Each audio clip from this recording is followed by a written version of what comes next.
Good morning everyone. बहुत सोच विचार कर दो पंक्तियाँ लिखी थीं, साझा करती हूँ। जीवन का बहुत ही गहरा सत्य है, क्योंकि उस सत्य को हमारा अंतर्मन स्वीकार करने से डरता है। तो पंक्तियाँ कहती हैं कि कोई इंसान एकदम से नहीं मरता, मरते हैं उसके वो रिश्ते जिनको वह परिवार कहता है। बहुत बड़ा कटाक्ष कर रही हूँ ना मैं, पर बहुत बड़ी सच्चाई है कि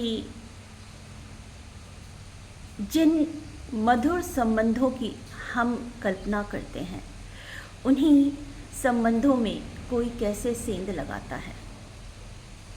बहुत गहन अध्ययन के बाद दिल से ये पंक्तियाँ आई थी।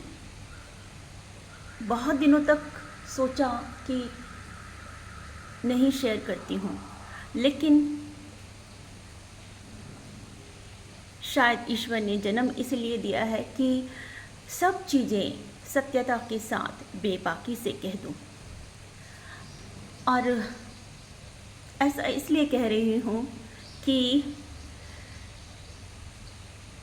हम कहते हैं कि अगर हम प्रेम से संबंध जोड़ें तो रिश्तों में मधुरता रहती है, पर ये बहुत बड़ी एक कटु सच है कि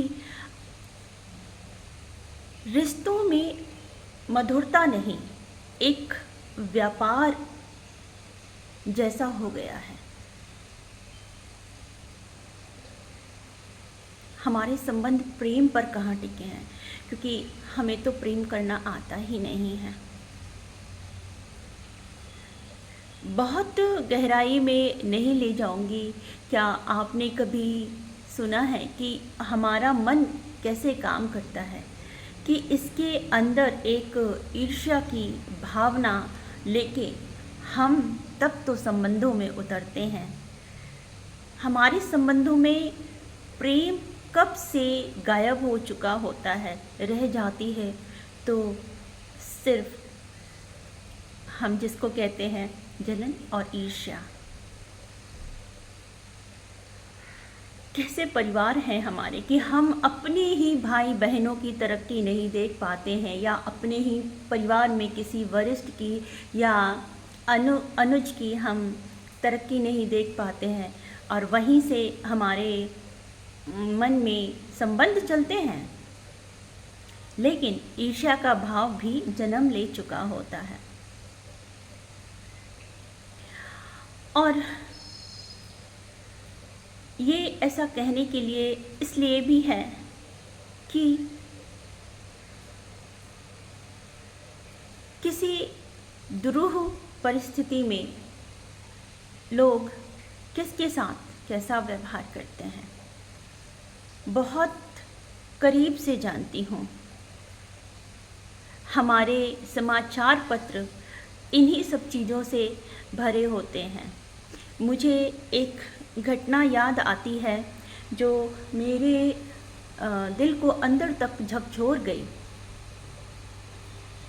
वहाँ पर बात थी एक माँ और पुत्री की।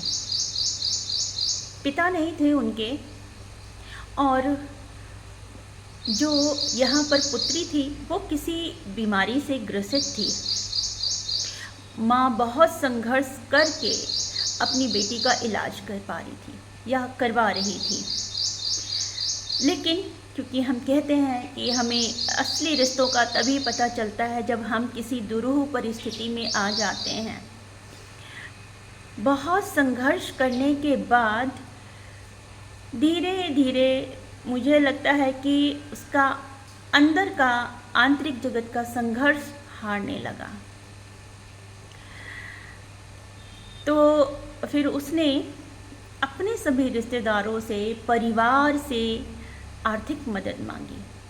और आप यहाँ पर जानते हैं कि हो सकता है कि कोई 2-4 रुपए की मदद कर देता हो, पर हमारे यहाँ समाज की ये बात है कि किसी का जीवन इतना सस्ता हो जाता है कि हम उससे मरने के लिए मजबूर तो कर सकते हैं, लेकिन हम आगे बढ़ के परिवार या समाज होने के नाते मदद जैसी स्थिति बहुत ही कम आती है।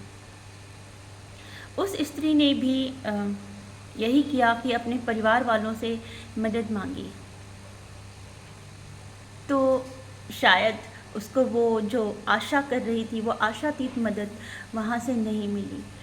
अब जब उसको मदद मिली नहीं, तो आप जानते हैं उसके आंतरिक जगत पर क्या प्रभाव पड़ा होगा। वो जो बच्ची बड़ी हो रही थी 15-16 साल की, उसके मन पर क्या असर पड़ा होगा।